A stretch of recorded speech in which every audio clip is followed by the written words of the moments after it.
अस्सलाम वालेकुम नाज़रीन। आज की वीडियो में हम एशिया कप में पेश आने वाले तनाज़े के ऊपर बात करेंगे जो मैच रेफरी के किरदार के ऊपर पेश आया है या मैच रेफरी के किरदार के ऊपर उठाया गया है पाकिस्तान क्रिकेट बोर्ड और मोहसिन नकवी की तरफ से। हुआ यूँ था कि जो लास्ट मैच पाकिस्तान का था, पाकिस्तान ने इंडिया के खिलाफ खेला था। उस मैच में at the time of task के वक्त पाकिस्तान के कैप्टन को मना किया गया था कि आप हैंड शेक नहीं करोगे, जो कि आईसीसी रूल्स के खिलाफ वर्जी है। ठीक है, तो उसके ऊपर पाकिस्तान ने रिएक्शन लिया और पाकिस्तान ने इस मामले में क्या पेशरफ्त हुई, अब पाकिस्तान का क्या मौक़िफ़ है, क्या पाकिस्तान बायकॉट करने जा रहा है या नहीं करने जा रहा। और एक बात और भी सामने आई कि पाकिस्तान ने अपने एक हाई रैंक्ड ऑफिशियल को जो है अपनी जॉब से निकाल भी दिया है, उसको सस्पेंड भी कर दिया है। रीज़न जो आया है वो ये आया है कि उन्होंने इस मामले को सही तरीके से हैंडल नहीं किया, इस वजह से, या क्विक रिएक्शन नहीं दिया इस मामले के ऊपर, हैंडलिंग सही नहीं हुई इस मामले की, इसलिए उसको सस्पेंड कर दिया गया है। अब तनाज़ा शुरू तब हुआ जब पाकिस्तान और इंडिया के कैप्टन टास्क करने के लिए मैच के मैदान में आए। मैच रेफरी एंडी पायक्राफ्ट ने पाकिस्तान के कैप्टन सलमान अली आगा को मना किया कि भाई आपने हैंड शेक नहीं करना। उसके बाद पाकिस्तान का रद्द-ए-अमल उस वक्त तो कोई नहीं आया, लेकिन बाद में उस वक्त रद्द-ए-अमल ना देने की बेस पे जो इंटरनेशनल क्रिकेट के डायरेक्टर उस्मान वाला हैं उसको सस्पेंड कर दिया गया है। जो पाकिस्तान के हाई ऑफिशियल्स की मैं बात कर रहा था वो उस्मान वाला है, और ये उस्मान वाले अब हाई प्रोफाइल पर्सन्स थे, लेकिन उनको भी सस्पेंड कर दिया गया है। बहरहाल उसके बाद पाकिस्तान ने इस मामले पर आईसीसी को एक ख़त लिखा था और ख़त में ये कहा था कि आप एंडी पायक्राफ्ट को एशिया जो ये कप चल रहा है उससे हटा दें। लेकिन सुनने में यह आ रहा है कि आईसीसी ने वो जो ख़त में पाकिस्तान ने डिमांड की थी उस डिमांड को रिजेक्ट कर दिया। अब आईसीसी मतलब इंडियन क्रिकेट बोर्ड आप जानते हैं, तो इंडियन क्रिकेट बोर्ड ने वो रिजेक्ट कर दिया क्योंकि आईसीसी के हेड जय शाह हैं, तो जय शाह ने वो चीज़ रिजेक्ट कर दी और मामला यहाँ पर आया। लेकिन कुछ लोग उनका ये भी कहना है कि शायद एंडी पायक्राफ्ट पाकिस्तान के जो मैचेस हैं उसमें रेफरी नहीं होंगे, उसकी जगह पे रिची रिचर्डसन होंगे, लेकिन इस बात में कोई अभी तक सदाकत नहीं है। और जो ख़त पाकिस्तान ने लिखा था, पीसीबी ने लिखा था आईसीसी को, वो भी अभी ऑफिशियली तौर पर सामने नहीं आया, लेकिन ज़रा ये बताते हैं कि पाकिस्तान ने एक ख़त लिखा था आईसीसी को, जिसके जवाब में आईसीसी ने मना कर दिया है कि अब जो है ना हम एंडी पायक्राफ्ट को नहीं हटाएंगे। अब इसके जवाब में पाकिस्तान ने, पीसीबी ने एक मौके अख्तियार किया कि हम बायकॉट कर देंगे इस एशिया कप का, और हम एशिया कप के अगले मैचेस जो हैं हमारे वो हम नहीं खेलेंगे। अब ये ऑफिशियली तौर पर तो पीसीबी ने नहीं कहा, लेकिन ज़राए से ये बात सामने आई है। ऑफिशियली तौर पर ना कोई पीसीबी ने इसके ऊपर प्रेस रिलीज़ की है, ना पीसीबी के कोई किसी हाई ऑफिशियल्स ने आके मीडिया में ये बात की है कि हम बायकॉट करेंगे। लेकिन सुनने में यह आ रहा है कि पीसीबी इस मामले में अटल है और पीसीबी बायकॉट करेगा। और आज एक प्रेस कॉन्फ्रेंस भी जो है शेड्यूल्ड थी।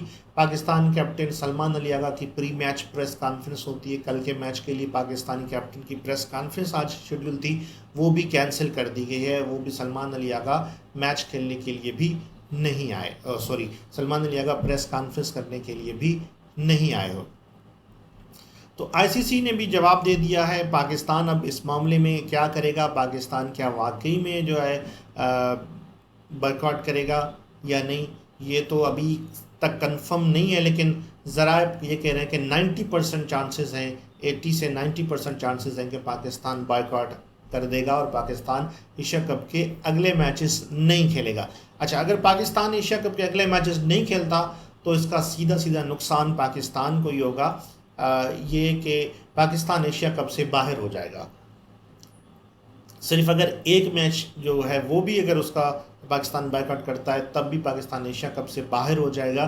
फिर जो यूएई है उसके पॉइंट्स ज़्यादा हो जाएंगे, यूएई अगले राउंड के लिए क्वालिफाई कर जाएगा और सुपर 4 में यूएई चला जाएगा। फिर अगले मैचेस जो हैं वो यूएई खेलेगा, पाकिस्तान तो अगले मैच में अगले राउंड में जाएगा ही नहीं। पाकिस्तान यहाँ से एक तो ये पाकिस्तान का नुकसान हो जाएगा, टूर्नामेंट से निकल जाएगा। और अगर पाकिस्तान बायकॉट नहीं करता तो फिर पाकिस्तान का अगला मैच यूएई के बाद इंडिया के साथ ही होगा 21 तारीख को।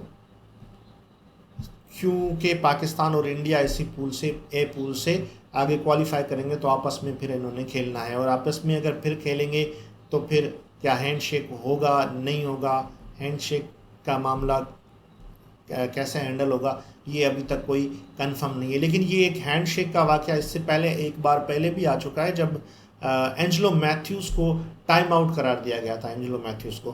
तो उनके बदले में, उनके रिटर्न में जो है, उनका रिएक्शन में मैच के एंड पे जो श्रीलंकन बोर्ड था या श्रीलंकन जो प्लेयर्स थे, उन्होंने हैंडशेक नहीं किया था, लेकिन उसके खिलाफ कोई एक्शन नहीं लिया गया था। हाँ, अलबत्ता जो ऑफिशियल्स थे उन्होंने हैंडशेक ज़रूर किया था। तो अब देखना ये है कि आईसीसी का इस मामले में क्या रिएक्शन आता है। अभी हम कुछ कह नहीं सकते इस मामले में, लेकिन पाकिस्तान का रिएक्शन अब तक जो रिपोर्ट्स आ रही हैं उसके मुताबिक पाकिस्तान जो है बायकॉट करेगा और पाकिस्तान आईसीसी एशिया कप के दूसरे मैचेस नहीं खेलेगा। इससे बाज़ाहिर सीधा सीधा नुकसान पाकिस्तान को हो रहा है। लेकिन अगर देखा जाए तो जो लास्ट मैच था पाकिस्तान और इंडिया का एशिया चैम्पियंस ट्रॉफी का, तो उसमें मैच में भी बहुत ही ज़्यादा तनाज़े हुए थे। मैच के वेन्यू के ऊपर तनाज़े हुए थे और भी बहुत सारी चीज़ों पे, जैसे जो कैप्टन्स की प्रेस कॉन्फ्रेंस होती है उसके ऊपर भी इंडियन कैप्टन पाकिस्तान नहीं आए थे, बहुत सारे इश्यूज़ हुए थे। अगर इस तरह के इश्यूज़, मेरे ख्याल से खेल है, खेल में इस तरह का नहीं होना चाहिए। खेल होना चाहिए दोनों तरफ से, दोनों ममालिक में होना चाहिए। हाँ, अगर बायलैटरल सीरीज़ नहीं भी खेलते तो जो एशिया कप के इवेंट्स हैं, जो आईसीसी के इवेंट्स हैं, उनमें खेलना चाहिए और उनमें जो है स्पोर्ट्समैनशिप का मुजाहरा करना चाहिए। बाकी बायलैटरल सीरीज़ अगर नहीं खेलते, पॉलिटिकल प्रेशर की वजह से कुछ भी है, वो अपनी जगह पे, लेकिन ये जो हैंडशेक ना करने का अमल है ये बहुत गलत है। और दूसरा ये कि पाकिस्तानी टीम, सुनने में ये भी आ रहा है कि पाकिस्तानी टीम इंडियन टीम के पास, इंडियन टीम के ड्रेसिंग रूम में जाकर हैंडशेक करना चाह रही थी, लेकिन उन्होंने दरवाजे बंद कर दिए और हैंडशेक नहीं किया, जो कि गलत है। और दूसरा जो सूर्या कुमार यादव ने प्रेस कॉन्फ्रेंस में जो मौक़िफ़ दिया था, उसमें ये इनडायरेक्टली पाकिस्तान को टेररिस्ट कहा गया है, वो एक गलत है। उसके ख़िलाफ़ एक्शन होना चाहिए। सूर्या कुमार यादव ने पॉलिटिक्स को स्पोर्ट्स में खींचा है, पॉलिटिक्स को स्पोर्ट्स में ज़बरदस्ती लेकर आए हैं, और ये आईसीसी के कानून की खिलाफ वर्जी है और खुली खिलाफ वर्जी है। इसके ख़िलाफ़ एक्शन होना चाहिए था, और जो रेफरी हैं उन्होंने कोई एक्शन नहीं लिया। इसलिए पाकिस्तान जो है रेफरी को, जो रेफरी है एंडी पायक्रॉफ्ट, उसको हटाने की बात कर रहा है कि जी एंडी पायक्रॉफ्ट ने दोनों टीम्स को या अपने मेरिट पे नहीं देखा, और ये जो उन्होंने सूर्य कुमार यादव ने पॉलिटिक्स को मैच में इन किया है, तो उसके खिलाफ एक्शन होना चाहिए था, उसको सज़ा मिलनी चाहिए थी, लेकिन सज़ा नहीं दी गई। इसलिए रिची रिचर्डसन की भी बातें आ रही हैं सामने। कुछ लोग ये भी कह रहे हैं कि अगर रिची रिचर्डसन आ जाते हैं पाकिस्तान की मैचेस के लिए, तो फिर पॉसिबिलिटी है कि सूर्य कुमार यादव को भी जो है पनिश किया जाए, इसके ऊपर कोई ना कोई जुर्माना लगाया जाए। लेकिन थोड़ी देर में, कुछ देर में कंफर्म हो जाएगा, या कल तक तो कंफर्म हो ही जाएगा कि क्या डिमांड से या क्या पाकिस्तान अपना मौक़िफ़ अख्तियार कर रहा है। अगर पाकिस्तान बायकॉट करेगा तो बाज़ाहिर पाकिस्तान का ही नुकसान है एशिया कप में। फिर पाकिस्तान का मौक़िफ़ क्या है ये कुछ देर में पता चल जाएगा। और सुनने में ये भी आया था कि जो ज़राए से पता चला था कि आज मोहसिन नकवी साहब वज़ीर आज़म शहबाज शरीफ साहब से भी मुलाकात की है उन्होंने, या करने वाले हैं, जिसमें इस बात का डिस्कशन ज़रूर की जाएगी और इसी बात पे ही मीटिंग होने वाली है। फिर जो वज़ीर आज़म साहब की तरफ से अहकामात आएंगे उसको फॉलो किया जाएगा कि बायकॉट करना है या फिर मैचेस खेलने हैं। तो वेट करते हैं ऑफिशियल अनाउंसमेंट का क्या होता है। टिल देन, अल्लाह हाफिज़।